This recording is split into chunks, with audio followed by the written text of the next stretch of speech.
कुटुंब जनमानसांचे। नगर तालुक्यात वाळकी शिवारात गोवंश कत्तलीचा पर्दाफाश। बजरंग दल कार्यकर्त्यांच्या फिर्यादीवरून पोलिसांची धडक कारवाई। 70,000चा मुद्देमाल जप्त। अहिल्यानगर शहरालगतच्या वाळकी शिवार परिसरात गोवंश कत्तलीचा धक्कादायक प्रकार उघडकीस आल्याने परिसरात मोठी खळबळ उडाली आहे। बजरंग दलाच्या कार्यकर्त्याने दिलेल्या फिर्यादीवरून नगर तालुका पोलिसांनी तत्काळ कारवाई करत महाराष्ट्र पशु संरक्षण अधिनियमाअंतर्गत गुन्हा दाखल केला आहे। या कारवाईत तब्बल 70,000 रुपयांची 4 जनावरे जप्त करण्यात आली आहेत।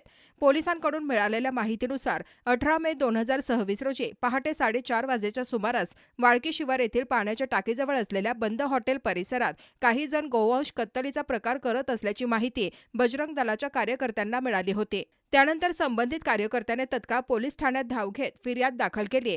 फिर्यादीच्या माहितीनुसार पोलिसांनी घटनास्थळी धाड टाकली असता संशयितांनी काही जनावरे कत्तलीसाठी बांधून ठेवल्याचे आढळून आले। पोलिसांनी तातडीने कारवाई करत 4 जनावरे ताब्यात घेतली।